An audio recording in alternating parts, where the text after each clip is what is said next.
Hey everyone, it's your favorite GM here, your game master, your podcaster, and your longer laster, deeper, cleaner toothpaste getting in those hard to reach spots.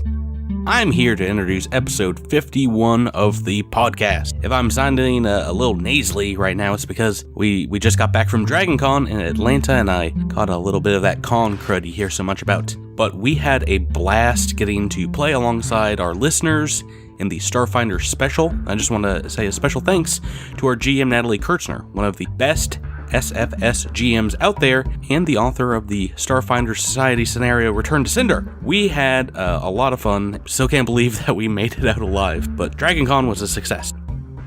We have a really banner month here on the podcast and have hardly had a chance to catch our breath. We announced that Season 2 of Cosmic Crit, we're going to be playing against the Aeon Throne, the AP, and I can't wait to talk about that in more detail as we get closer to launch. You GMs out there that have read Book 1, The Reach of Empire, know how awesome that the adventure path is going to be, and I can't wait to share our take on it. If you're checking out the book now, take a look in the back as I contributed some of the monsters in the back matter there. I think you GMs out there especially will like to throw them into your players' paths. I'm really proud of them and I hope you enjoy them as well.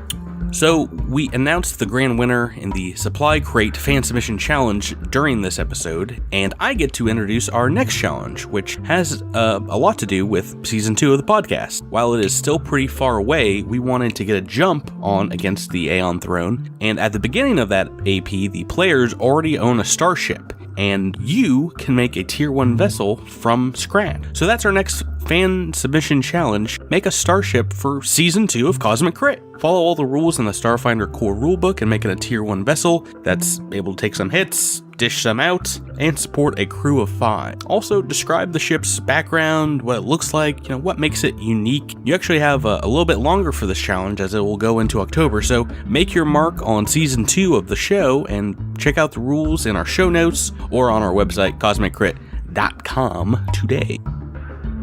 Oh, and other big news, we also just passed 200,000 downloads. 200K. That's insane to me, and not even something that I can begin to comprehend. It just goes to show me that you Crittermanders, our fans, are awesome, and I want to thank you for spreading the word about the podcast, telling your friends, and continuing to listen to our free little weekly escapades here on the show. Now I know what you're saying, Patrick, I love Cosmic Crit. How can I support the podcast even more? Well, if you want to throw money at us, visit our Cosmic Crit store for the rest of the month of September. If you use the code BUNDLEUP in order to get 20% off all your hoodies and sweaters, you can, add that on to your Cosmic Crit merch pile. If you're not financially motivated to throw money at us, then give us a review on iTunes, spread the good word online, and follow us on Twitter at Cosmic Crit or on our Facebook or Instagram. I've done a lot of rambling here in this introduction, and I've done it long enough, so it's time to get this party started. Let's dive right into episode 51, entitled Tooth or Dare.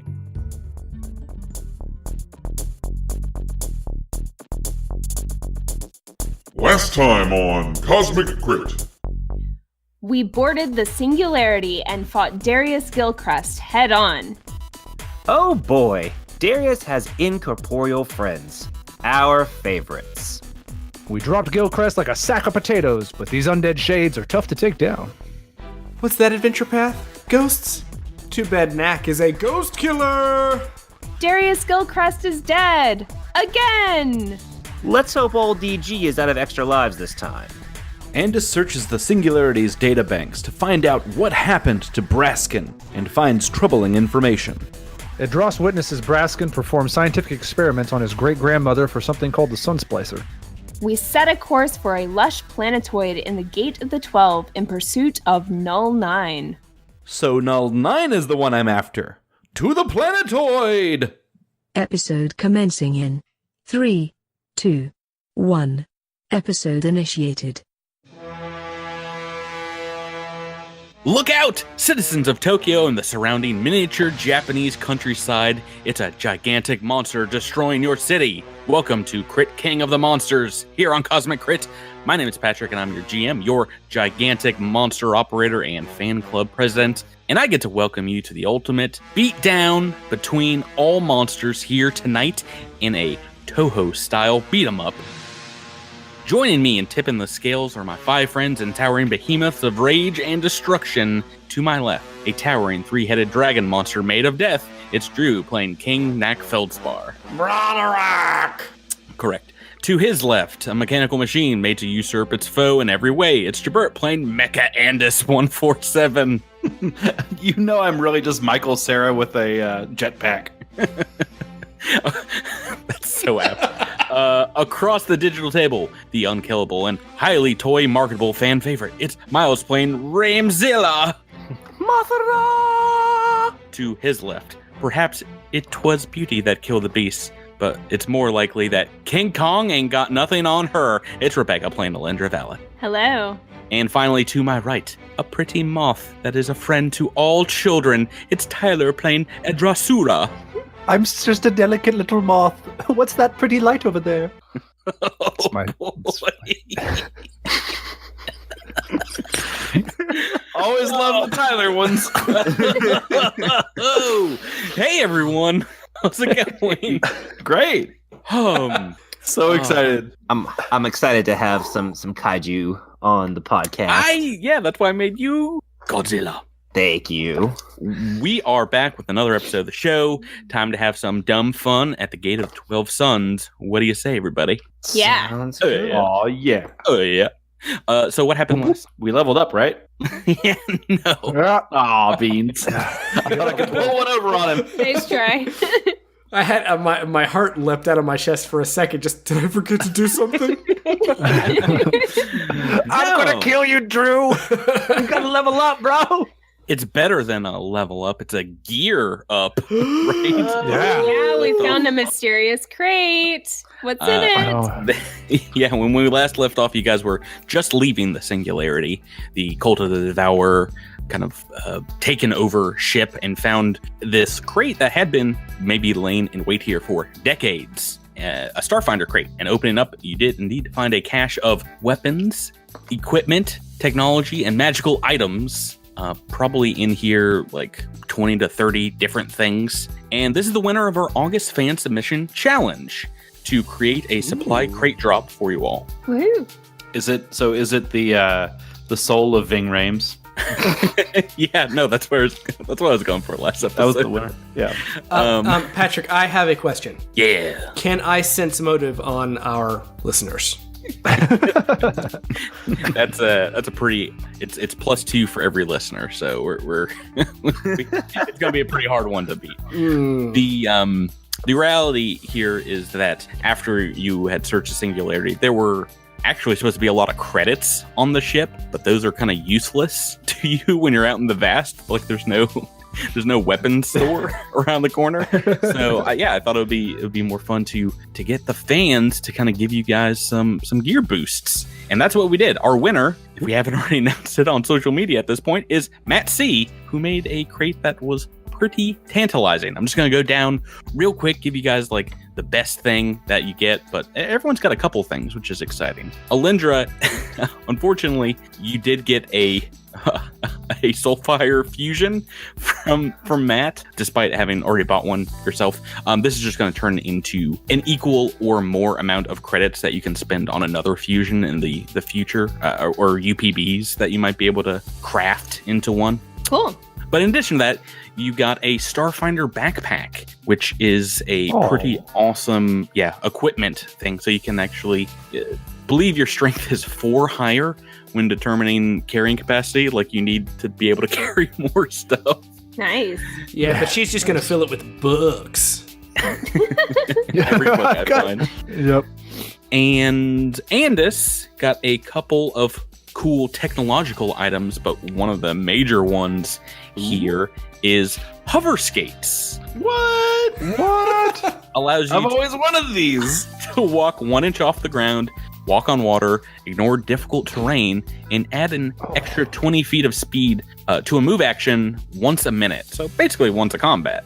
That's pretty cool. It kind of works, like the airwalk spell from Pathfinder. I believe that is a armor upgrade. You can look that up, but we're going on to Edros, who gets a couple of cool things. Honestly, I'm excited about them in the game. But the first one is one of my, I think, the favorite vanity items in the Starfinder Armory, which is a holographic Shashimono. Yes! Is what indeed our friend Chiskisk had. It's like a little holographic emblem where you can display, in front of your chest or above your head, your god or your name, or you can have it, flash whatever you want.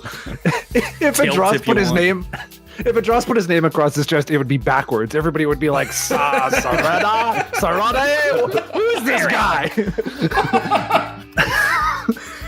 And Matt goes on to give you also a subdermal extractor for when you get those enemies inserted, those enemy young inserted into your body. You can pop them out.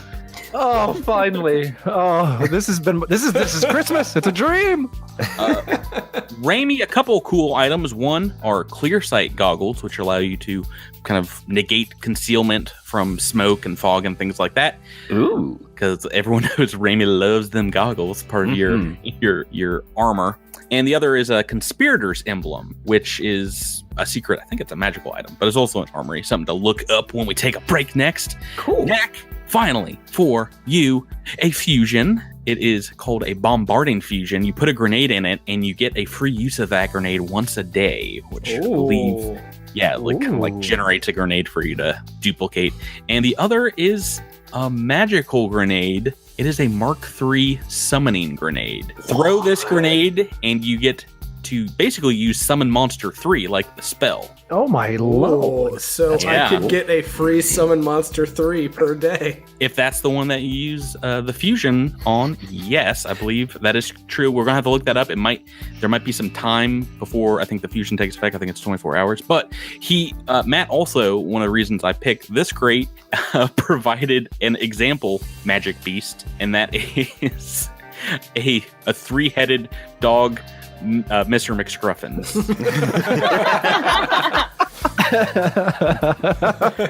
Oh, I love it. That's amazing. I love it. Using the rules from the Alien Archive for monster summoning, I've got some stats here if we want to be able to use it real quick, but I thought that was neat. In addition to that, there's some other little things in here. We'll give you the full list, and I just want to thank our runners-up, which we'll announce as well. There were a lot of great crates, including some ones with really awesome backstories of like who was sending them. I wish we could use them all. Maybe we will. Maybe we'll use some more in the future. But for right now, this is the winner. You guys got some cool, fun things to work with. I'm excited. Cool. Thank you, Matt. Knack is going to be a Pokemon trainer. Knack him on. I'm gonna Marty McFly all over the place. It's gonna be great. Oh yeah. Space rollerblades. Right. Edros comes out of the room and he has a burning symbol of Sarin Ray behind him, except it's upside down. He's like, "How do I look?" And it's a flashing between a burning symbol of Sarin Ray and a demo mode. Enter now. Demo mode. Enter now. Didn't read the instructions. No, he does not. Yeah, he'll probably need some help with that later.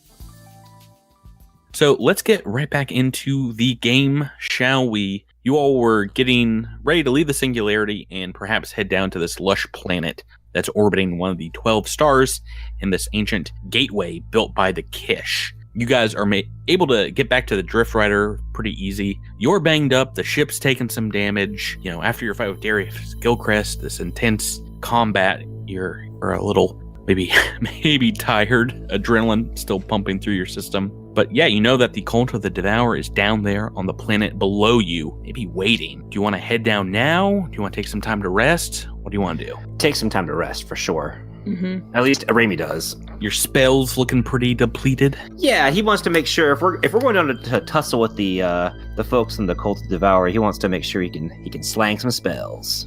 I know we spent a lot of RP in the space combat before we even got to the fight with the jangly man. So Yeah, no, it's getting dangerous now. You guys are all burning, or most everyone has got some abilities that burn RP, which is exciting. Different things you can do, and basically make you a different hero than other Starfinder characters out there. So yeah, you guys can rest, take a day before you try and navigate this gate system to get to the planet. And yeah, rest up, get your stamina back. Is anyone down a lot of hit points? I don't think anyone really went super down, right? no. Yeah. Cool. All right, so then, yeah, just resting up will get you your stamina back, and it's the next day when you're able to kind of muster up, shine your armor, get back into the pilot's chair, your captain's seat, and get ready to make this last transit down to the planet. Doing so, you can tell this planet that's teeming with life, looking back over the records, the Kish data that you got from the temple found. You see this is, it's very simply named Gate Number 1, and there are records that Kish lived here, perhaps worked down on the planet, which might be why the computer is saying that is a completely breathable atmosphere, very similar to the high atmosphere of Nijior.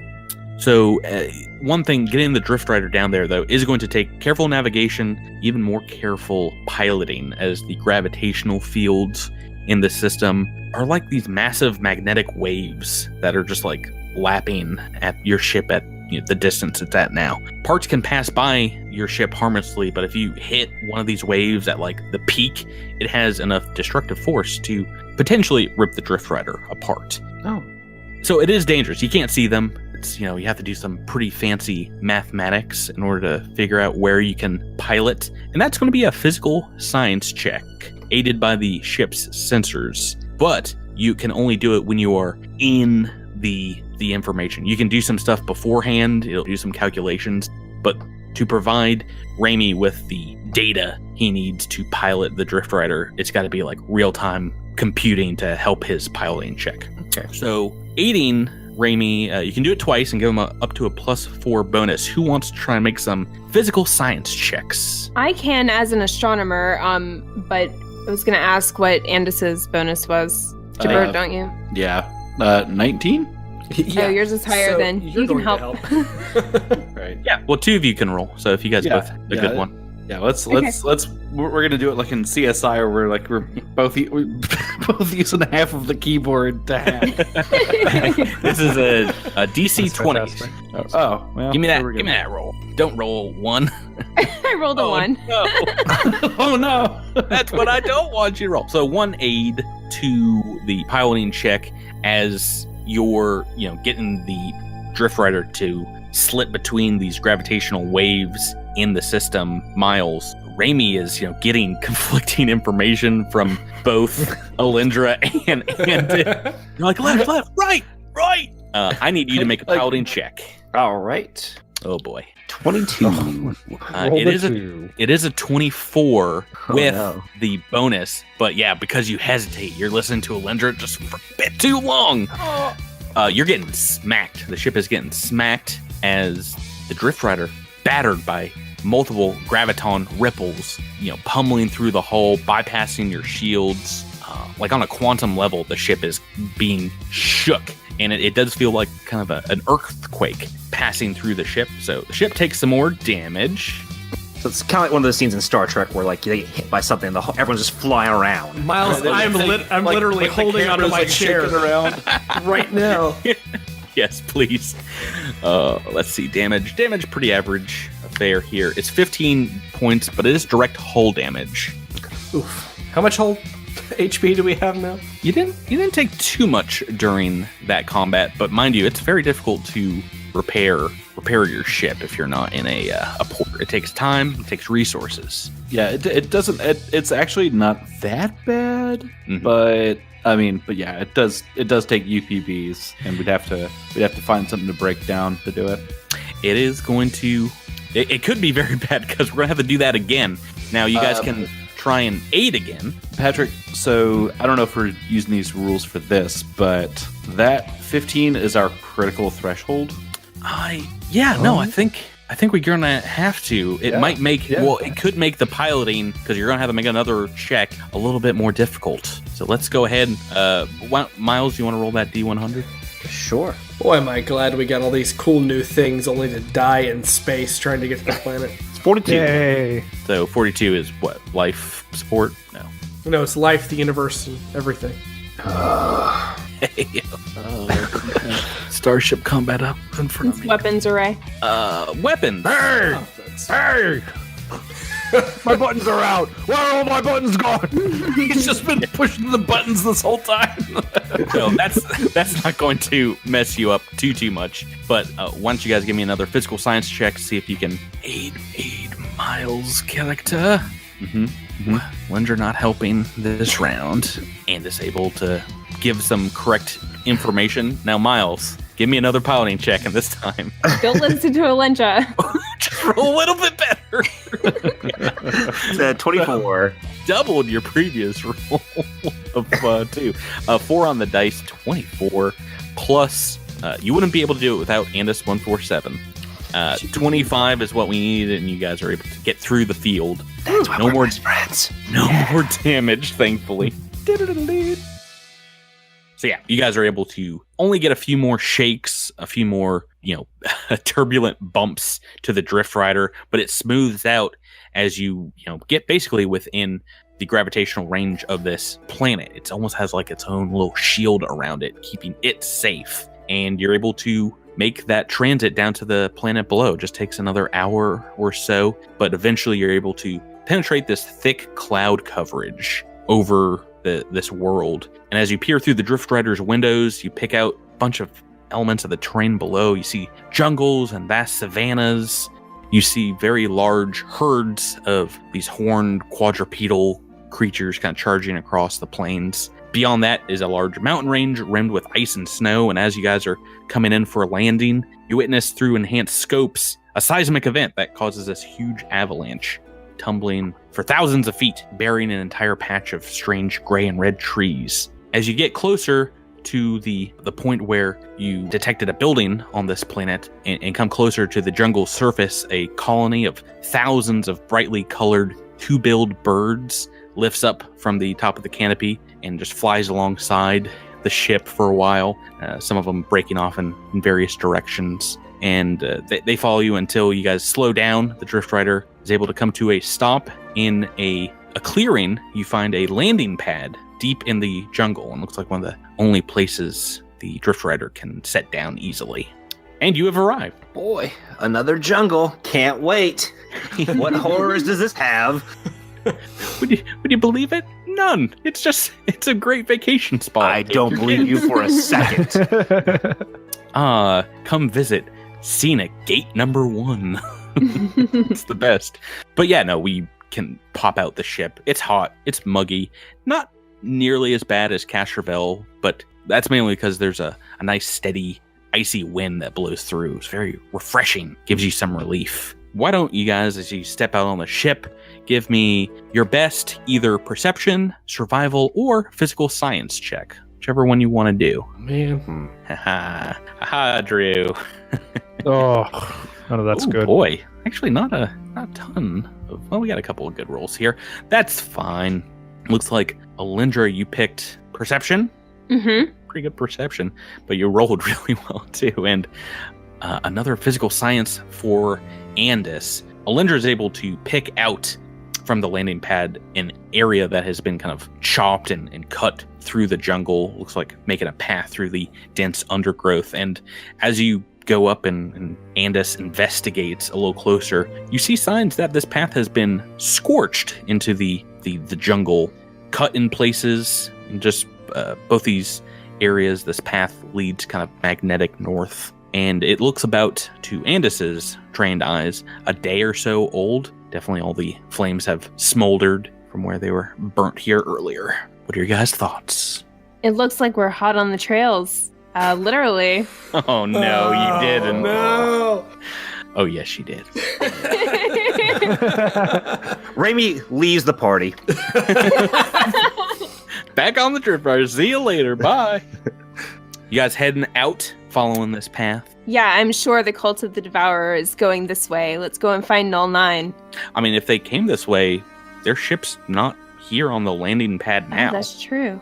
Yeah, so... But you're still following this path? Yeah, I mean, we don't have a ton of clues as to what's going on. So, I mean, it's I think, our best bet right now. Maybe the singularity, like, dropped them off and then went back up into space.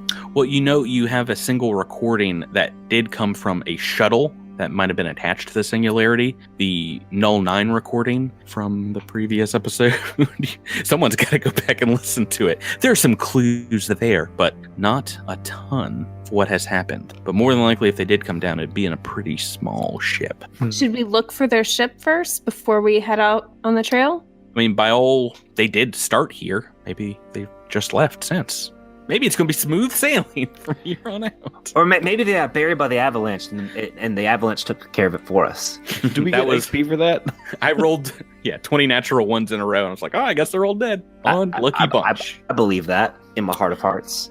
But, if you guys want to follow on, there's no other paths unless you want to make your own through this dense jungle. But this one seems to, if you look out in the head, a ways up a hill through the canopy, you can see what looks like the top of another building, but it is very far away, maybe half-mile hike through the jungle or more. Can we take a quick peek around the landing pad just to make sure that there's nothing of consequence before we head off down the path? I don't see anything really out of the ordinary here. It's pretty, sturdily built metal and kind of like very similar material that you saw on the drift rock.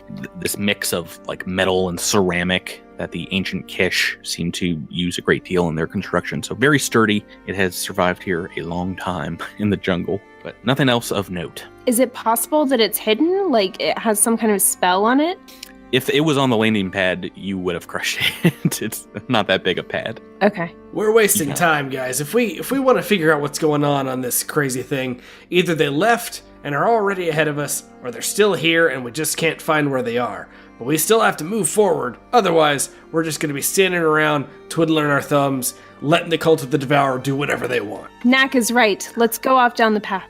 I'll just make up more scenic things that you see on the planet if you want to take a vacation here later. But no, if you want to continue on down this path, as you do, you hear hoots and hollers of a number of different animals, some that might remind you of the massive gang of Kaukarikis on Castrovel. But these are maybe more shrill, more ominous and distant. Wasn't everybody, as you're walking, give me a physical science check?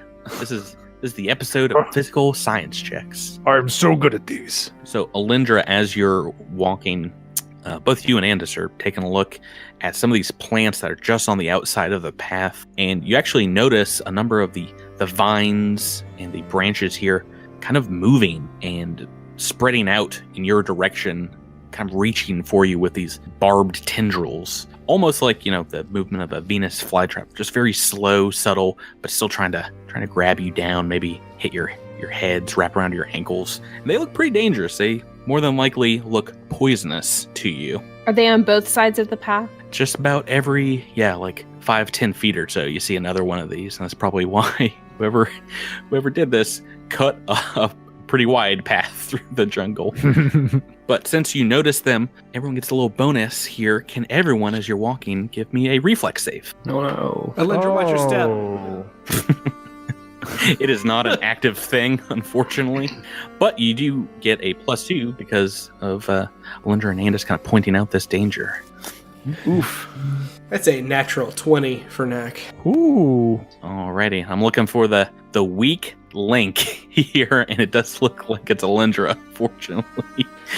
Oh no. So does my watch your step for +2 for her matter for that? Unfortunately, no, because this is it's not like an active thing. It's happening over the course of minutes as you're trying to avoid these things. You might be telling watch your step to everybody, but you can't get them all the time.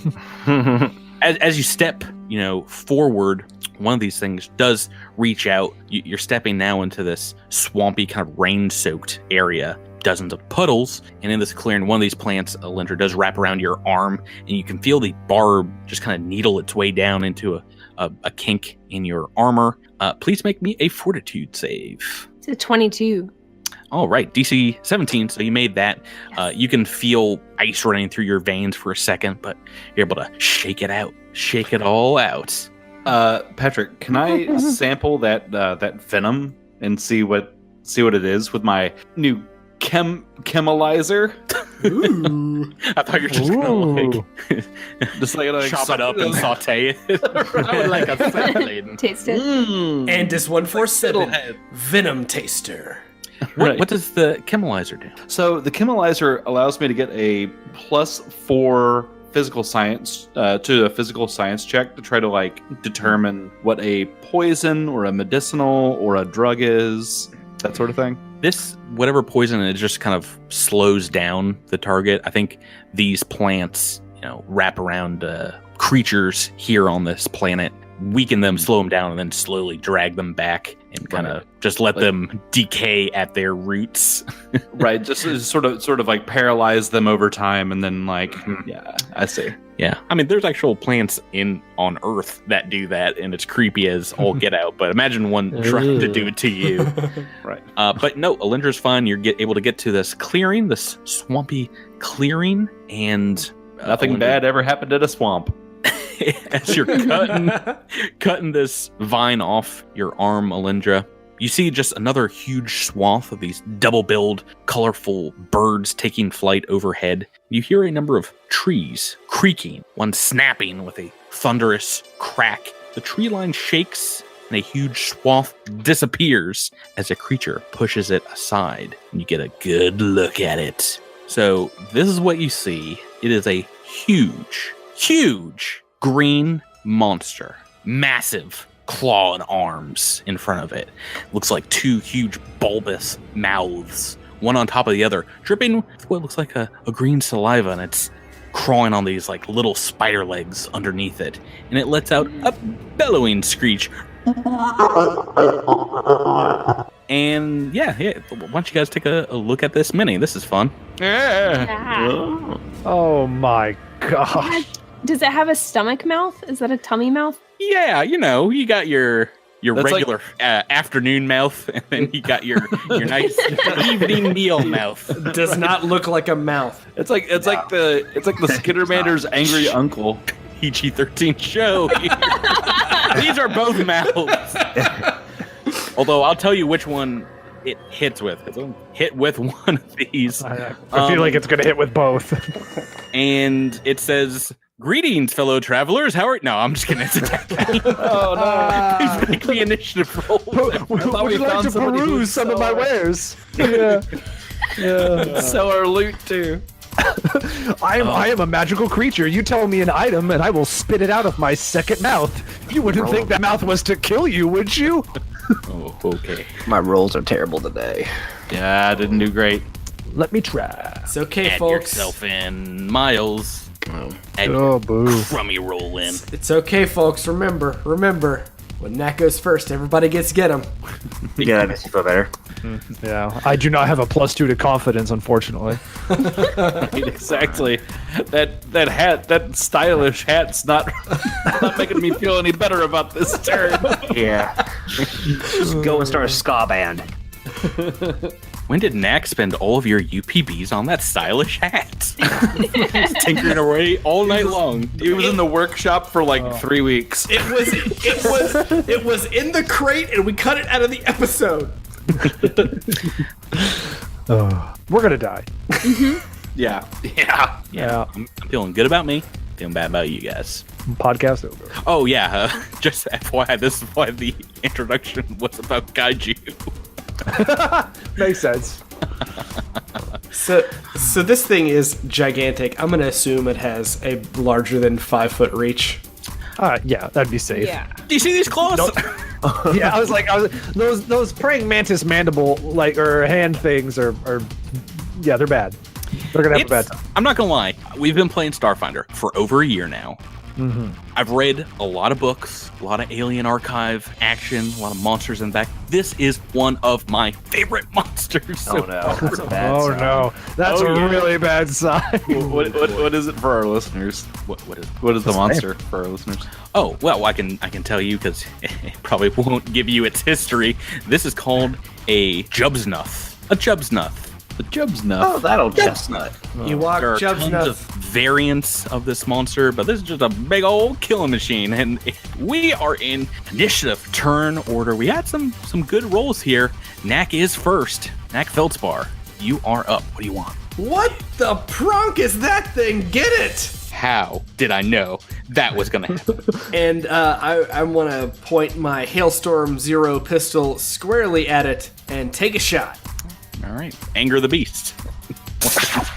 Say 20 to hit. 20 to hit. EAC? Yes.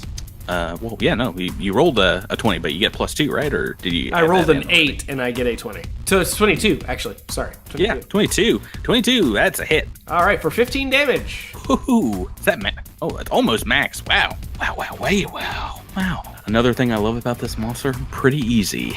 It's just a killing machine. Let's go on next in the turn order. That was Knack with a 22, Alindra Valis with an 18, ready for danger. This thing looks like it is about to rush in your direction. What do you want to do?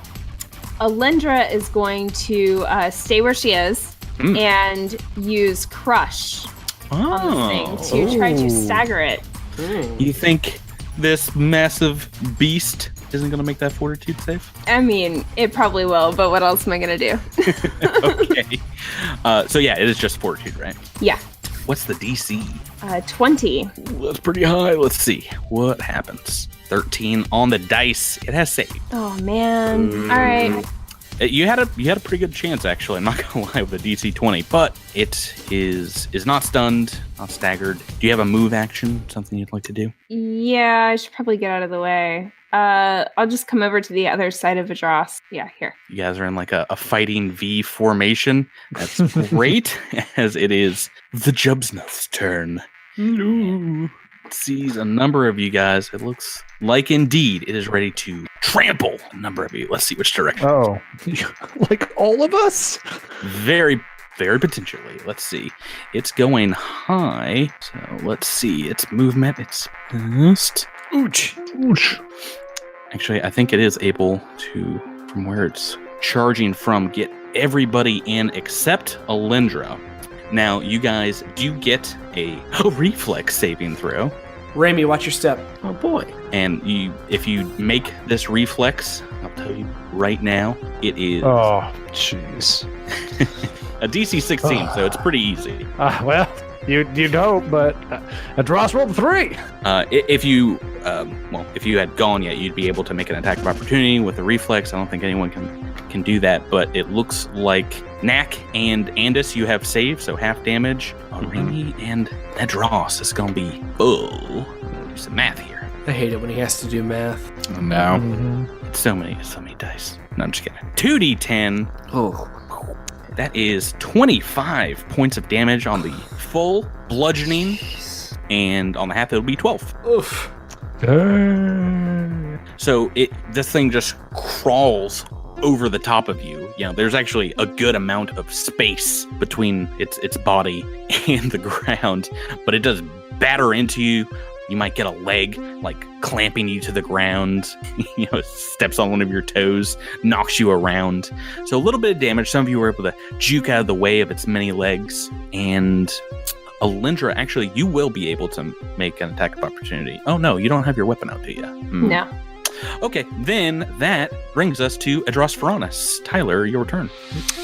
Ooh, okay. God, this thing's ugly. You're ugly. My monster's beautiful.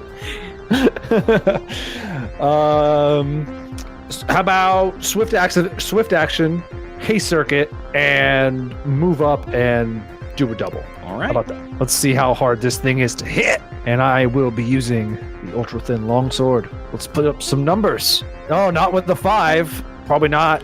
So it is a 22 to hit. What you rolled a 5 on the dice? That's going to be a miss. I will warn you. This is going to provoke an attack of opportunity. Yeah. I mean, if you wanted to. if I wanted to, the rules dictate I'm allowed. I think I will. Go ahead and make your second attack, and we'll see how this fares. I rolled a 15 on the second roll, which is infinitely better for a 28. It's almost 3 times as better. That is indeed a hit, believe it or not. 28. All right, that's 28 points of damage. Oh, wow. Actually, that is quite a bit. It's still doing pretty good.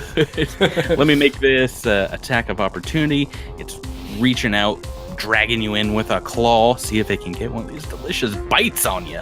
Oh, the natural one. Is that a critical fail? That's a critical fail for sure. What's your KAC? Let me double check, and I'm going to add some bonuses to that because I hate this creature. Without the bonuses, it would be 28. Right, so it has an amazing bonus to its bite attack, but that is still enough for... I'm doing a critical fumble. I'm not afraid. Yes! I love it. It does have an ability, though, that if it misses with its bite attack, it can make a second one because it's got 2 mouths. Mm-hmm. But that only is on its turn. Okay. It technically, yeah. I mean, it already charged, so I'm not gonna eat you up. I've already pulled out the critical fail effect website, cosmiccrit.com/critical-fail/deck. Maybe I sealed my own fate with this one. This is so easy. It does like nothing to it. Bonk, submitted by Grant. Thank you very much. When you swing the weapon, you misjudged, and the backswing actually like hits itself with its own claw on the back of its head. It's taken a little bit of damage, D6 damage, and it's also -2 to hit for the next round. That's kind of important. Hey, that could save us. That is pretty important. So go ahead and roll that D6. Boop. 6! Hey! Nice. Maximum damage! Pretty good one. Pretty good one for what it is. That is your turn, right? A miss and a hit. Yep. Turn 1 and this 147. All right. So let's see. Can I try to identify this thing with a check? It is going to life science. Life science? Yeah. Yeah. It's gonna be a life science check. Okay, great. Here we go. Rolling bad tonight. 21. Yikes. 5 on the dice. That is not going to be enough. You've never seen something like this before, believe it or not. Okay. It's keeping with the fiction. This creature, actually, I can tell you, outside of the game, it evolved on this planet, so it might be... Maybe it's the only one in existence. You're killing the last Bigfoot. So it's like a Pokemon. Oh, boy. All right. Let's see. I'm going to... can I at least get a sense of like how long those arms are? How long those claws are? Oh, they long. They long, all right. Are you worried you're about to get hit as well? Yeah, that's I'm a little nervous about that. Yeah, I don't know what to tell you. I don't think it can make multiple reaction attacks in a turn. Not a lot of stuff, and Starfinder's going to do that. It has attack of opportunity. Our friend Adros. That's right. Okay. Well, then I'm going to go ahead and track as my move action, and then as my standard, or I guess swift action, I'm going to pull out my gun. Move action, track it. Standard action, overcharge shot. Ooh. Little low on the damage, but not too bad. Yeah, no, that's a hit and a half. What, 33? 35 actually. What's the damage with your overcharge, guy? With overcharge, a little something. That'll be 27 points of damage. Nice. Okay. Math. Here we go. It's not looking too good. It's looking pretty beat up at this moment. It's been slashed. It's been shot at a couple times. What does Raimi Quindar have? Well, the first thing Raimi's going to do is a resolve point to teleport 30 feet away. Well, keep in mind it's already used its attack of opportunity. Yeah, I don't think he wants to be near this thing. I can't blame him. Yeah. I'm teleporting 30 feet away. And then I'm going to cast Arcing Surge. Ooh, got a straight line of sight against it. Make that reflex save. Are we at DC 20? Yes. Come on, reflex. Ooh, 17 on dice. Made it. Yeah. So half damage. So that's 15 points of damage. All right, still a lot of damage, but it's still going strong. Turn 2, Mac Feldspar. Knack is going to, let's see, is this area safe terrain to walk in? This area right over here to my east? If you're stepping off kind of the path here, it looks like solid ground. It's going to be difficult terrain. So you can move through it. It'll take 2 things of movement. Get around what looks like some damaged components, maybe what looks like it might have been a service road, a huge like stone, a paver is kind of like sticking out of the swamp. I'm going to, how about here? I'm just going to move over here just to kind of adjust position. I'm going to point my Hailstorm Zero pistol at it and say, man, get him! Man! Taking that shot. And that is a 32 to hit That's a hit. for 11 points of damage. Okay, so still up. And Alindra, on to you. All right, Alendra's going to use Blazing Orbit to run to the other side of this creature and leave a trail of flame behind her. Oh, Trail of flame. trying to And- aim it in. And as she runs by, she winks at Adros and telepathically says to him, "Flanking buddies," and gets on the other side of the monster. Okay. With a Z? Is it flanking buddies with a Z? Of course it is. Trademark. Ah, all right. Dross doesn't understand. He's like, the monster's in my head. He's saying weird things with Z's. Close your mind to the demon creature. Sounds like Alindra. He's mocking you, Alindra. Kill him. All right, so now that I'm on the other side of the monster, I'm going to use my solar weapon. I'm pulling it out while I'm running, by the way. Classic. That's going to be a 21 to hit. That's a miss. Even with flanking? It didn't Oh, wait, have with get 'em flanking? on him. Yeah, that's a hit. Yes! You needed both of those bonus right now to hit it. Yeah, so that's going to be 38 damage. That's what? Dang. So much, but it's still short of killing it. It's its turn, which is very exciting. On its turn, it's got technically through 4 targets within range. Everyone but Raimi still within this monster's giant bite range / its crazy old claws. So let's see who's gonna get hit. Oh, next is Rack. Proc you! The tastiest of treats. Oh, of course. Technically, you've hit it twice, more than everyone else. It's tasted your cryo pistol a couple of times. Doesn't like it. But it has -2 to hit right now, so you got that going for you. Let's make a single attack roll against KAC. What's KAC these days, Drew? My KAC, thanks to my Kasatha Microcord 3 that I picked up off of old Jangly Man, is 26. Oh, that's pretty good. That is a hit. 26, though. That crit massive. fail saved you a great amount of trouble, of not possibly being swallowed whole by this creature.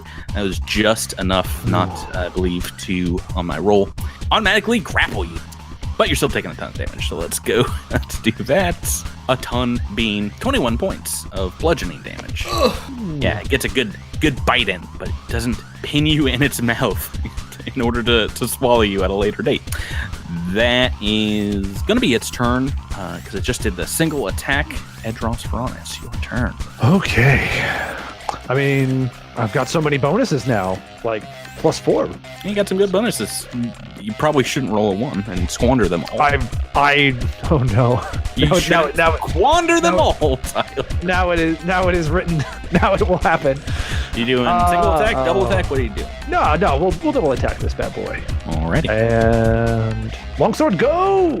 He goes in for a stab. 22. A 22 against KAC. That's what you're rocking against these days? Yes, it is. That longsword. That's a hit. Oh, 28 points of damage. you whip that sword right into one of its two mouths. Let's call it the lower mouth. You know, that one. Yeah. And bring it up through the top mouth and just slice it in half. It falls to the ground dead. Oh. That was a fast one, but a potentially very dangerous one. Well, yeah, I got hit pretty hard. Nak looks at Adras and says, "You couldn't have done that a second ago." It would have been dead if he had hit on both those double attacks earlier, but you need that flanking, buddy. I did. Every little bonus you guys give one another helps. We're at a combat. Ooh. How are you guys doing? I need a 10-minute rest. Same. Alrighty. Z's. Yeah, burn that RP. You guys can take a look over the remains of this crazy creature. It looks like some kind of science experiment gone wrong. Two crazy mouths, got these claws, and it's, you know. Did you mention sort of a green goo coming out of the mouth or something? Yeah, this is gross saliva. I poked my chemilizer in there and take a look at what that is. Stop putting your dipstick in every gross thing you find on this planet, Candace. I don't appreciate it. I love it. I like it. It's mine. Not poisonous, but it definitely is like a slightly acidic saliva that this creature has. It sounds so much dirtier because he's an android. His little chem strip. Right, exactly. It's a little chemistry set. It's like my chemistry junior science a lot. Oh God. Yeah, this thing is very dangerous because it's one of the huge monsters that has the swallow whole ability. Didn't get to pull it out on you guys because you're very combat effective these days. Even boosting him up a little bit, her up a little bit. This was Mama Jubsnuff. Oh, no. Yeah. So roll initiative. Here come 12 kids. Oh gosh. No. I apologize to the Mama Beast for calling it a he earlier. Yeah, I forgot it was mom too. Right, so you guys take a 10-minute break. You're able to catch your breath, kind of steady yourself. The massive beast slain behind you. You're able to get back that stamina. That was a CR9 encounter. You guys ready to continue on? Yeah. Yeah. Let's do it. Guess we have to. This planet only gets harder from here. Oh, good. So, who's ready for more destruction, carnage, and death incarnate? We are. The youth of the nation. Can I change for my my new hollow thingy? Can I change it to party balloons just to show my excitement?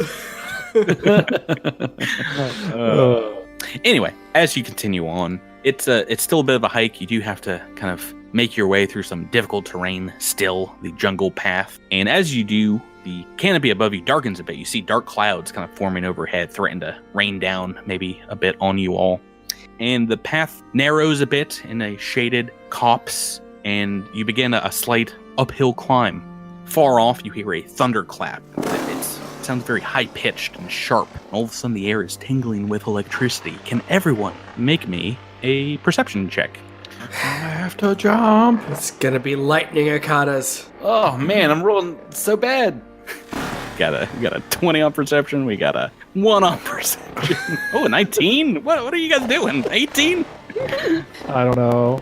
I rolled a 5. Oh my gosh! I only have a +1 to perception. Gosh, it drops terrible. I gave you that Aeon stone back, so you should be able to add +2 to that, right? Yeah, I have +2. Oh, it's an 8. Oh, thank goodness. Right, so we got a couple of over 30 perception checks. This is DC 30 to just sense the presence of something watching you. I'm watching you from above. Raimi, Lindra, and Nak, you get the, someone's walking on your grave kind of feeling as the electricity tingles down the back of your spine. You look over your shoulder and you see hovering about behind you in the air, about 40 feet up off the ground through the tree line, a humanoid figure. But instantly, your knees lock up in a fight or flight response as this figure is fixed in the air, standing in a T-pose, arms outstretched, hands moving rapidly. You see it has 3 mouths. One slack-jawed on its face and one on each hand. And it's those 2 hand mouths with gnashing teeth that seem to be speaking something horrific. We're in combat. Oh no.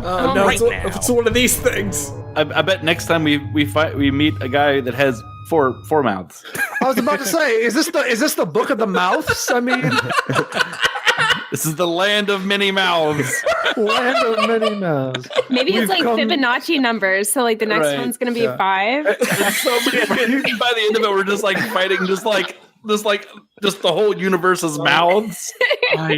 Dross is feeling left out. He's drawing tiny mouths on his armor. He's like, I want mouths. I just picked up my new spell, gingivitis. Right. Oh, that's bad. We're the cavity kids. We're coming to get you.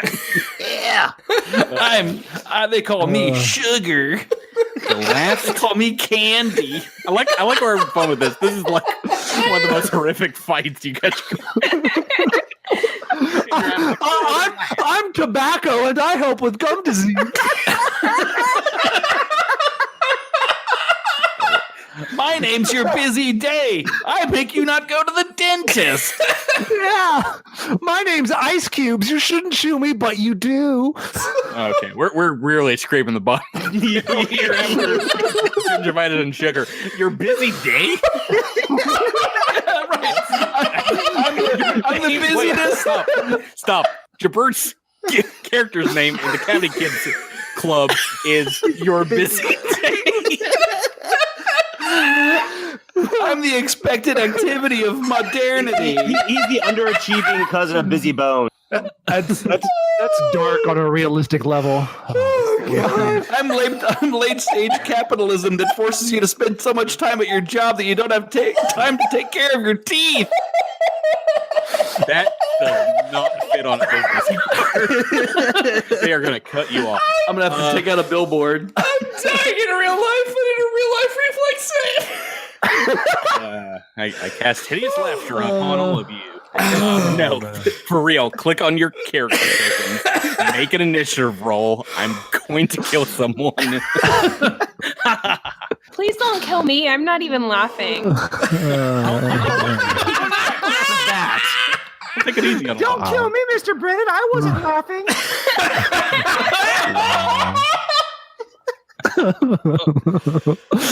Oh, jeez. All right.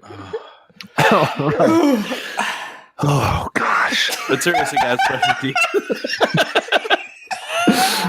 2.5 hours of sleep last night. This is so... Yeah, we've got a lot of... You know, if this is the episode we all die, at least we died laughing.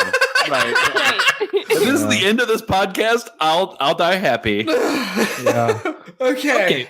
You guys remember when we played Starfinder that one time, and then we all died because we made Patrick so mad with our tooth jokes. I'm just worried about Drew's health. He's thinking about burst a vessel. Oh god. Oh, Patrick, can you make the dude a little bit bigger so I can see like the token? Yeah, this is another piece of art of an atrocite. We used some at the end of book 4. A little extra thing that I added into that fight because I thought you guys would have a lot of fun almost all time. That was a weakened atrocite.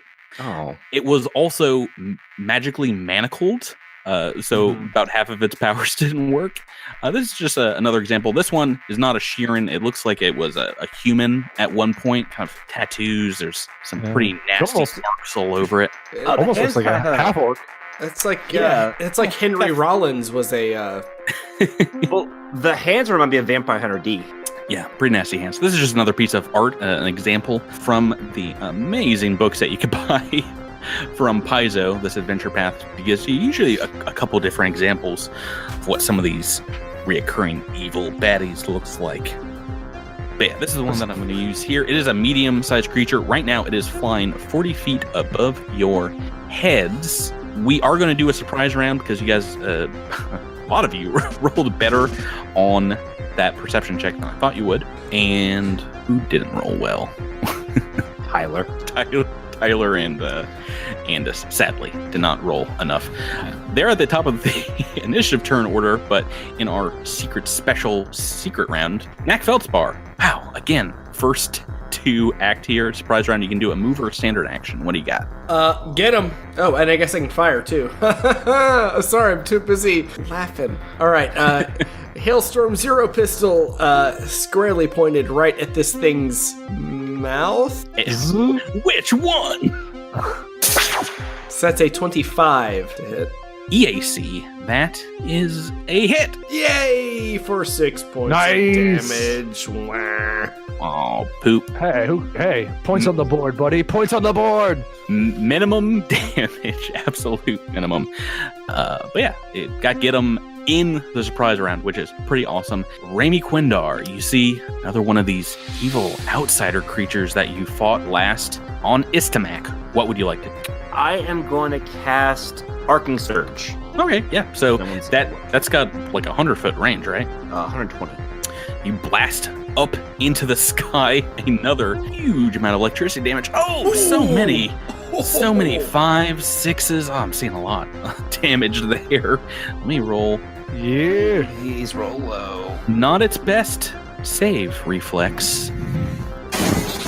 Ooh, but I rolled well. 15 on the dice. It has made the reflex save, but still half is 24 damage. Yeah. So far, we're at 30 points of damage on this thing. Hasn't even taken a turn. And next in the turn order, I rolled very low on its initiative. Very low.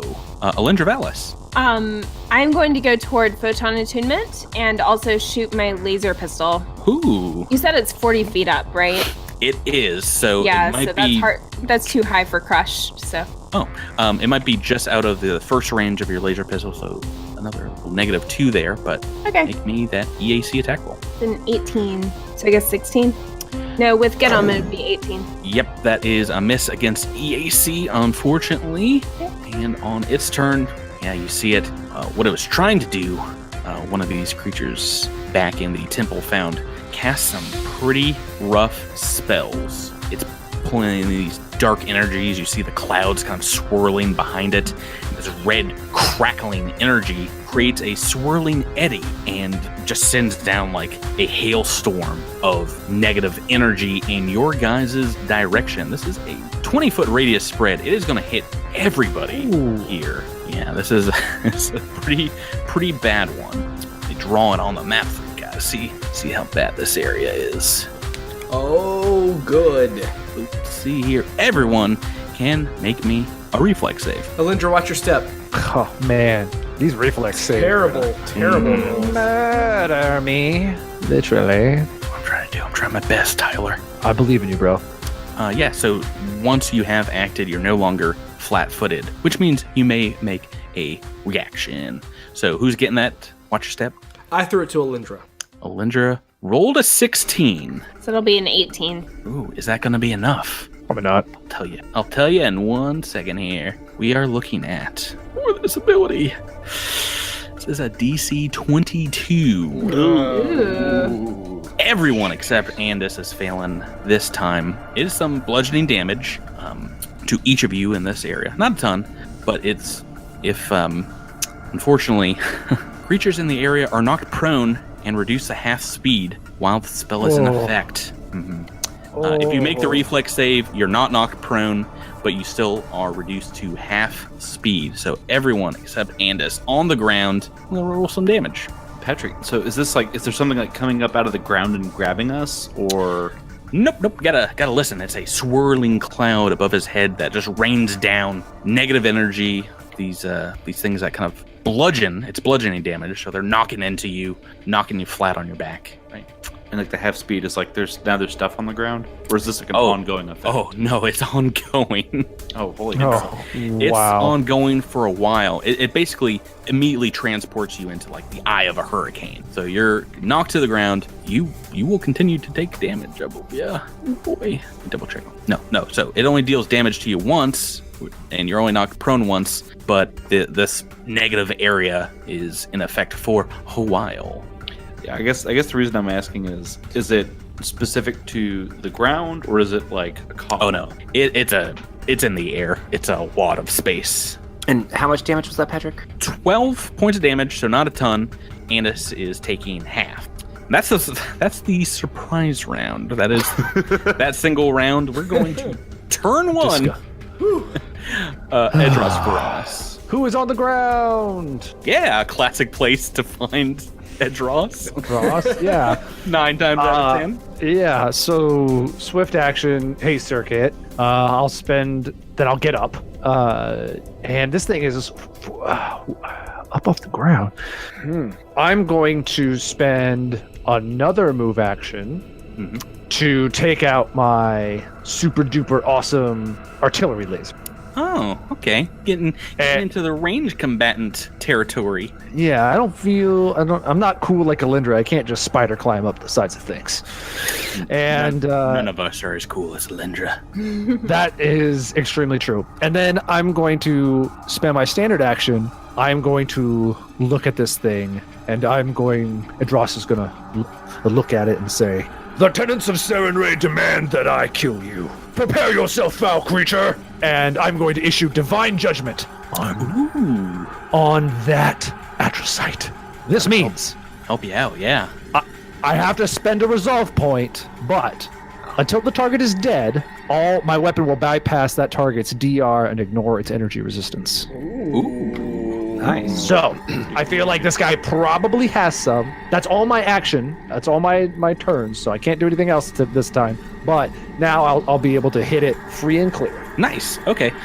Your turn. Over. Next. Turn 1, Andis, 147. So is this considered difficult terrain? Don't think it is considered difficult terrain, but in this area, because of the wind, the thing's beating you, you are reduced to half movement. Okay. Yeah. Not a ton of other negatives while you're under here. Just it seems like it's restricting you, pulling you, pushing you in a few different directions. So it's like a gravitational wind almost. It's a mix of a lot of stuff, but you feel just a negative energy pouring down upon you, as well as these things that have beaten you. You know, it's breaking trees and rocks nearby, throwing in them about. What you got, Andis? All right, hang on. I'm trying to figure out my move speed. 35, so I can only move 15. That is correct. Even with those little laser blades, hover skates. Yeah, no, I know. I'm thinking about that. They sadly would work on difficult terrain, but it's a little more difficult than difficult, if you know what I mean. Right, yeah, because this is not like stuff on the ground. How amazing would it be if you got the one thing that you needed? I know. The episode that it happened. I know. Well, that's what I was all excited about. I was like, "Hooray! I get to use my boots!" I was excited about it in the other one, in the other fight too, because I was like, the previous one, but that one. I was gonna like, right? I was like, I'm gonna skate out on the water and like scoot across the swamp. Let's see. But I think gonna need that action, or it's next turn. Shoot it. Yeah. Okay. Well, I don't need to move right now, so I'm gonna track it and shoot. Make me that attack roll. I'm going to go ahead and use me some. I'm going to use me some of that overcharge. Okay. All right, that's a 25 to hit. Oh, that's a hit. Yeah, baby. And then we got very similar damage to last time. That is a 26. Nice. All right, yeah. Putting a lot on it. It's still up, still flying in the air. To maybe drop down a few feet. Knackfeldspar, we're back to you. So, moving diagonally to the northeast, this is 15 feet. I can move there. Looks like it, yeah. So you're trying to move out of this area. Yeah. Yeah. Just adjacent to, just make me a juicy target to this thing.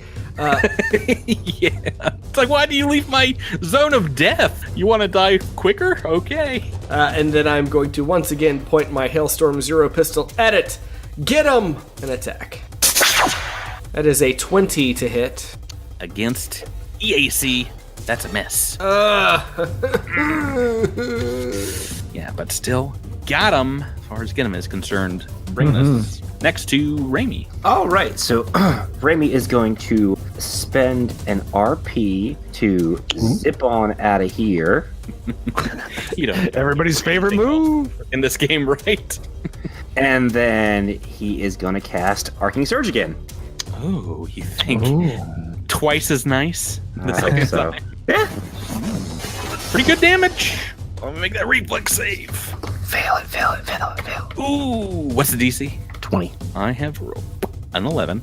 That is exactly 20. Half damage. So that's 21 points of damage. Close. Ooh. Oh, yeah. I wrote down 22 because I don't know how math works. I mean, you can write down 20. That's fine. No, thank you for correcting me. Thank you very much. On to Alundra Valis. Back to you, Rebecca. All right, Alindra's going to take another point in photon attunement. So that's 2 with the surprise round.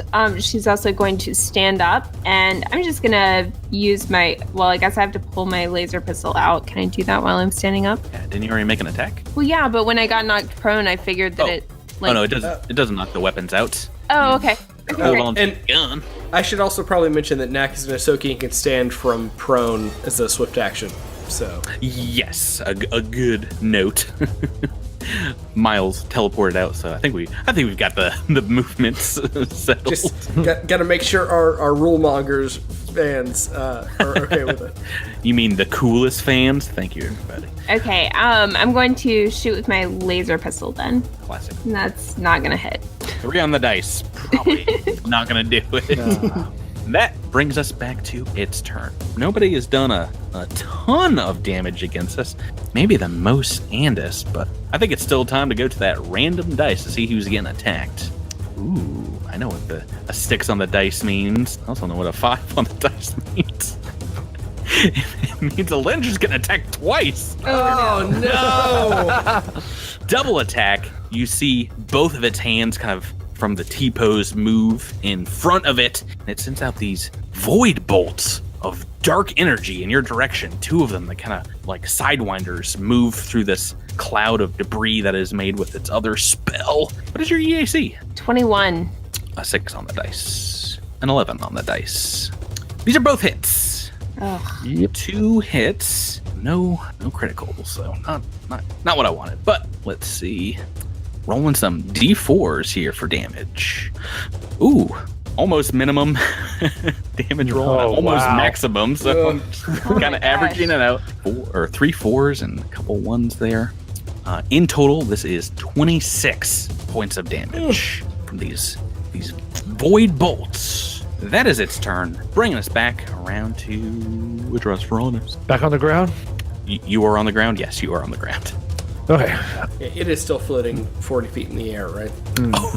Yeah, it's like 35, maybe between 35 30 at this point. So thanks to the haste circuit, I can stand up and then move and then take a single shot. So I'm going to move further down the path that we were going to try and get outside of this storm. Okay. And then pivot around and bring the huge artillery laser around and just start firing.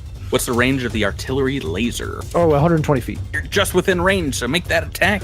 Attack, go! Oh, I rolled a 9 on the die. Oh, it's going to be a 22. 22. That's a miss. Oh, boo. Miss. I hate it when you're positive, jokingly, sarcastically positive, Patrick. And it's 147. Ooh, our range combatant that took one of these astrocytes down last. What you got, Jabert? All right. This time I'm going to do it a little bit different just because of my ammo configuration. Remix. But I'm going to boost it this time and then take my shot. Yeah. Oh, so a single boost attack? Yeah, with Dare Boost. Yeah. All right. Pretty low damage thus far. Yeah. But a hit. Yes. That's better. 29. What's the damage? That'll be only 20 points of damage. Only 20. That's still a ton of damage against this single foe. He's not doing too well. He is. It's looking bloody. You see him dipping, swaying a bit, still holding his speed up in the air. But you've put a number of shots on him. He's been frozen. He's been burnt. He's been electrified. Let's go on next in the turn over Knack Feldspar. What you got? Turn 2. Alindra, how you hanging in there? I'll be okay. Okay.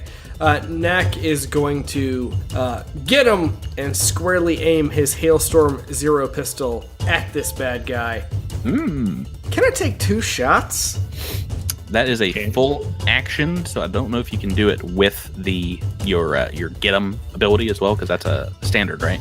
Get him applies when I am making a standard action to attack. So Right. Yeah, I think you can still do it as a move action, but still do it as a move action if you're not shooting. But if you do want to shoot, you can do it as part of your standard. But I don't think you can do it as part of a full action. That is correct. So I would lose get him if I shot twice. Yeah. Yeah. I am going to squarely point my Hailstorm Zero pistol at this thing. Get him and attack. Give me that shotta. Oh, It wanted to be a 20. It went from a natural 20 to a natural toot. Natural toots! Dice are evil. That is a Raimi that is a Raimi 16 Quindar. to hit. Yeah, no, it's a 2. Yeah, we're It's a 2. ignoring it. Never mind. We're Raimi. Miles, what you got? Take toot. Raimi is going to fire his X-Gen gun at it. Pulling out the old heavy artillery X-Gen, busting a cap or two. Yeah, I hope. 29. It actually has a worse KAC, so that's a hit. For 14 points of damage. Oh boy, okay. There you go. Yep, it is. It's not doing too well. I don't think we're getting a turn 2 kill this time around, though. Alindra Valis, you're next. All right, guess what? I am fully photon attuned, but I am not supernovaing. You tricked me. You tricked me, Alindra Valis. I was like, I'm 30 feet up in the air. I'm well out of range. I'm going to use my new Zenith revelation, which is called Particle Wave, to turn into a big swarm of light. Light? Just Yeah, a light I swarm? mean, that's what it says. I'm a large cloud composed of thousands of flaming pinpoints of brilliance. This Yeah. is your level 9, your new Zenith. Yes, and it's from the armory too. So. Oh special. boy, this is the armory episode. Yeah. Yeah, it is. Had the book only for a month, and you guys are plumbing the depths here. So let's go over for. I'm sure this is new to some people. Maybe you don't have the armory yet. It's new to me. I've never Yeah, used it. Yeah, you gotta fix it up.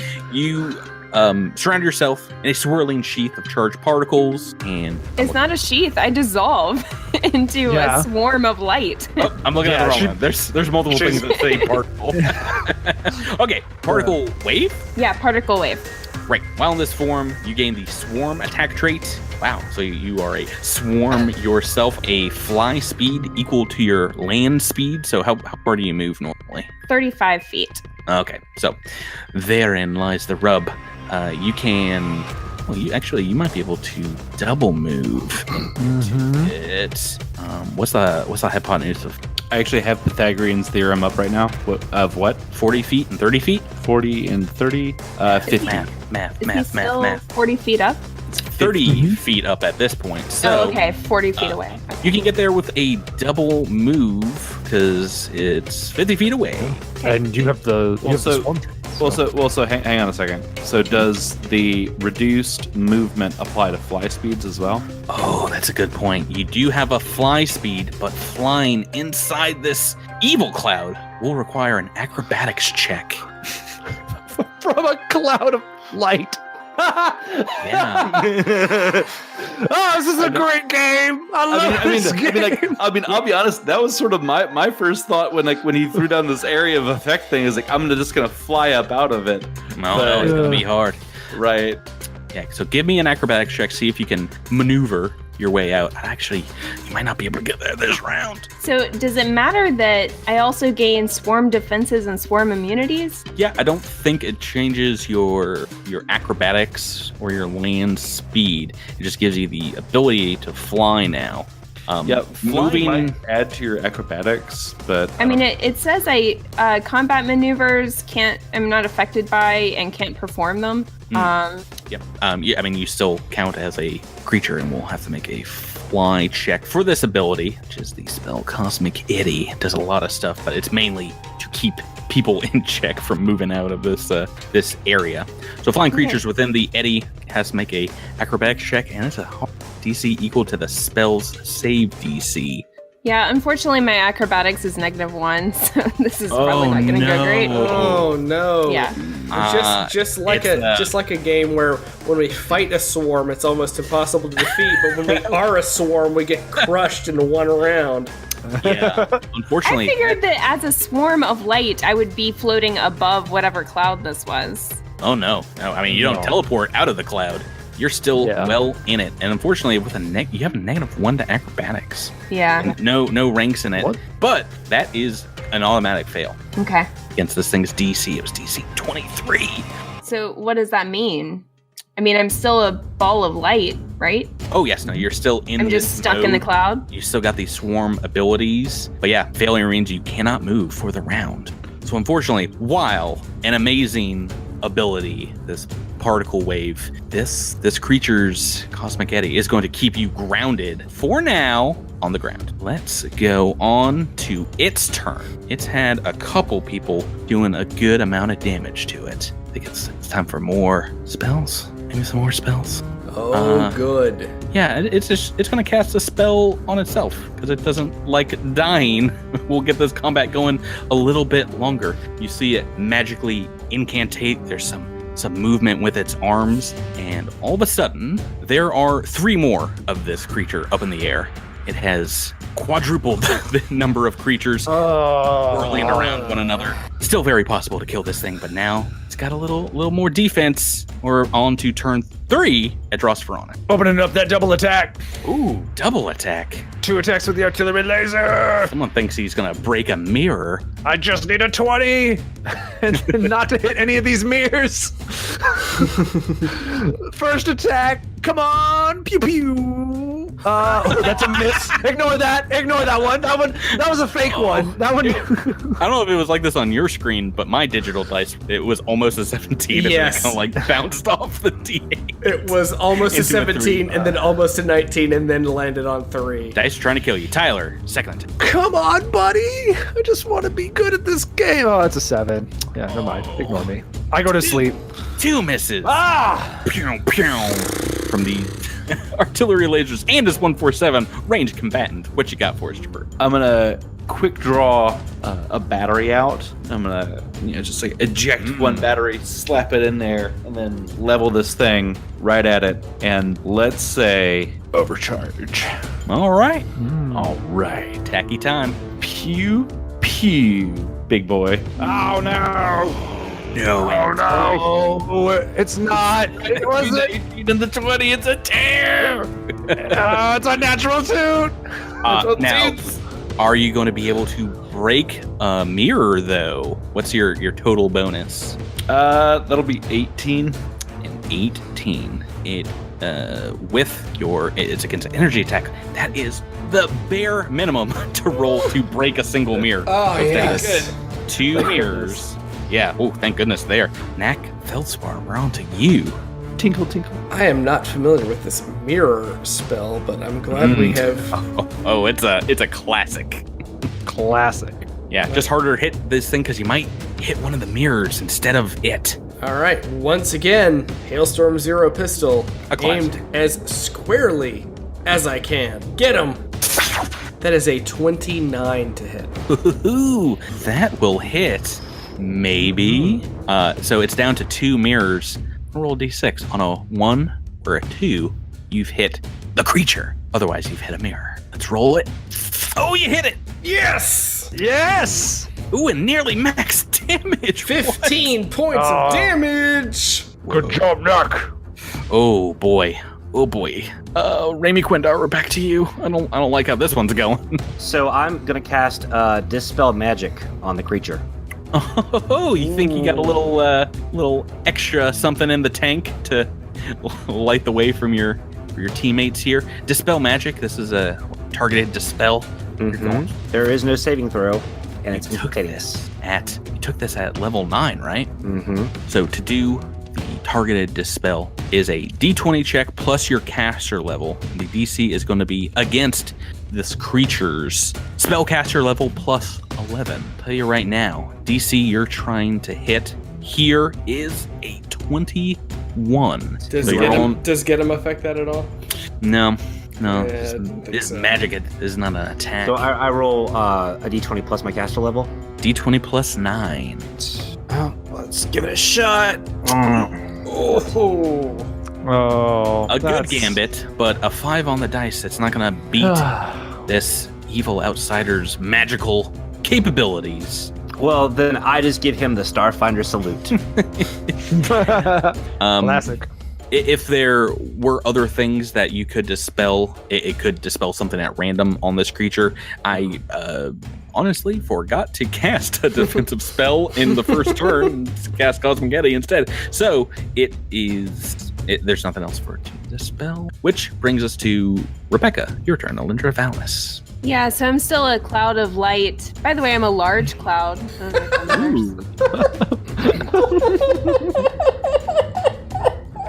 Why is that so funny? Why are you laughing at me? I'm sorry. Feel free to cut this. I was like, I'm still a cloud of light. By the way, I'm a large cloud. You can hear the disappointment that your really cool ability doesn't work right now, and like you tried to find I know, but you tried to find something positive to say, and so you were just like, well, I'm a large cloud of light, so I've got that going for me. It's so sarcastic. I mean, I'm a large cloud. If that makes any difference. Yeah, so it is a standard action if you want to bust out of this form and come back to the Alindra that we know and love, not the large cloud of incandescent light. Yeah, I'm wondering now how I'm ever going to be able to use this if I don't have acrobatics to fly. I mean, I don't know what to do with myself. Yeah, it's a rough one with this spell. Yeah, I'll just turn back into Alindra, I guess, and try to walk out. Okay, so you've still got 35 feet of movement? Yeah. So you can get out, I think I don't think you'll be able to get out this round because it's half movement here. So if you move backwards, you can get towards the edge of this area of effect and be able to get out on your next turn, or move forwards towards the creature and still be, you'd still be able to get out of the area next turn. Everyone's in here except Andis, who's just like battening down the hatches, shooting up. Can I just double? I can't double move. I use the standard. Well, what about swift action haste circuit double move out? Sure, yeah, could I do that? Allows you to. Does it give you increased movement speed for the haste circuit? Gives you haste. Does it give you increased movement speed? What? Hold on. No one's answering my question. Sorry. I am looking it up. Hold on. I think that would just let you move and then double attack, right? Like. That's what I thought haste did. Okay, this target creature moves and acts more quickly. You can take a move action and a full attack. All of the hasted creature's modes of movement, including fly, increase by 30 feet to a maximum of twice the target's normal speed using that form of movement. How many times can you use the haste circuit per day? 10. Nice. Mm-hmm. So this is just your second, and you can beast mode out of the cloud of death, leaving Andis to themselves. So hold on. If it increases flight speed, I still can't do that because of my acrobatics, right? Correct. Okay. Pump some into there if you think there's going to be difficulties of flying in the future. Yeah, apparently there will be. But you have an extra 30, so it's normally 25. You can add 30 to that, so it's 55, and then half speed of that. Yeah, so you can get out of the cloud. Let's go on to this creature's turn and quit clowning around. It's got some more attack spells. It's going to use one of them. I think it's time for a little bit of poetic justice. You've tried to dispel it, Raimi.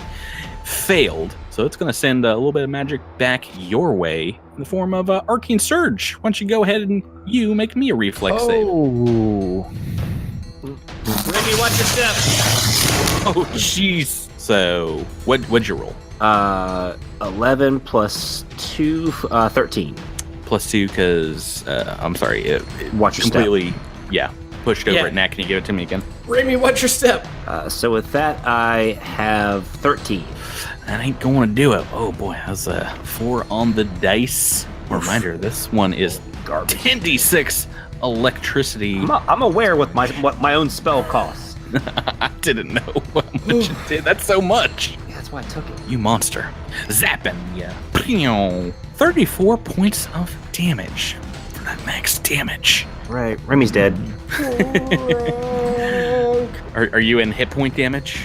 Okay. On to turn 4. Adros Veronis. We're back to you. So Dross tried to double attack. It didn't work out very well. So he's just going to try and aim very carefully. Okay, careful attack. They call these. Yeah, he's gonna adjust a few knobs on the artillery laser. They don't do anything. Andis put them there just because. It's a single button gun for. It's a fidget spinner. Yeah. So he's thinking he's making some cool adjustments. Like he was jealous of the boost weapon, so he thinks these are boost dials. So he turned. I swear, They all go to 11. if you roll a 20 on the fidget spinner attack, I'm like, yeah, wink, wink. These'll power up your gun. Wink, wink. Yeah. So he spins a fidget spinner. He turns a dial up to an arbitrary number, and he shoots, and it's a 7 on the die. Yeah. Well, he's just got nothing going on for him. boy, oh boy, that Andis brings looks back. Andis looks back and says, "But if you would have hit, imagine how much damage it would have done." Oh, it would have been so good. Imagine the macro says it right here, 22. Andis, Bert, give me your turn now. I bet it. All right. Shooting in some capacity. Oh, you know it, do. All right. I'm going for broke. I'm boosting and overcharging on this one. With 2 mirrors up, this guy is swinging for the fences. Yeah, he is. That's going to be a 26 on the attack. That's a hit. Yes. All right. Would you, Jabert, one of my very good friends for over a decade, would you like to roll the d6 on that mischance? All right. Just for clarification, a 1 or a 2 is what I want. 1 or 2 is a hit on the Atris. You blow this thing's head off. Yeah! Good job, buddy! I don't even need That's to why you roll. always make sure to brush for tartar. That's right. Oh boy, I think even without the boost, without the overcharge, that would have been dead because you rolled a lot of damage there. But, yeah, taking us out. Oh, thank you, Mirror Image, for doing next to nothing. just for my personal edification, it was 36 points of damage. Oh yeah, it had I think 21 left. We're out of combat. So both Alindra and Adros whipped out some of their best weapons in that fight, and we did nothing. Yeah, we're useless. Yeah. Adros comes over, and he's not looking very good, and he knows you're not looking very good, and he's like, flanking buddies. We just need him to be on the ground, right? Yeah. Oh yeah. And he's like, and with a Z. Oh yeah, no, that's why I was glad you didn't go towards Graviton, because I was like, oh, please don't pull this guy to the ground and make Adros murderize him. I know. I was really hoping when you're like, I'm not supernova. I'm like, oh my gosh, he's gonna pull him off the cliff onto the ground, and we're gonna just curb stomp him on the ground. Okay, but your idea was much cooler. Yeah, Andis and Raimi are totally high-fiving each other. Oh, 100%. Yeah. Hey, you guys did great. Knack needs a triple high five because there's a lot of those would have been misses. Yeah, absolutely. Nat, get over here. Alindra and Adros, you stay over there. We're all high five over here. Buddies. Three-way high five. We're out of combat, and as this creature falls to the ground, you see its body again begin to kind of collapse in on itself, and you see chunks, pieces of it being torn out of this plane of existence, fading away into nothingness as, you know, body parts are mangled. You hear bones snapping, and it's ripped away, and you hear psychically in your mind it speak, saying, This isn't over. She will help us. The one they call. to be continued. Oh, come on, Toothy. I hate that guy. I had a cavity comeback ready. Favorite episode so far. We're done. Yeah, that's pretty 51. fun. Everybody. Oh, That's all man. she wrote. That's all she wrote. Survive. Hey. yeah. No crits. Always a sad time. Well, there was a crit fail. That's true. Few of them. Womp womp. Those aren't Womp the womp indeed. same. Anyway, we're done here. We'll see what else this planet has in store for you as you continue down this path in next week's episode. Yeah, only 11 more to go. You've been looking at my notes. Let's end this episode. Thank you guys for playing with me again this evening. Thanks, Thank Patrick. you. Thank you. Thank you, Patrick, as always, man. Thanks everyone out there for listening. Why don't you guys say goodnight, everybody? Good night, everybody. Good night, everybody. Listeners. And Cosmic Crit would like to remind you to brush your teeth.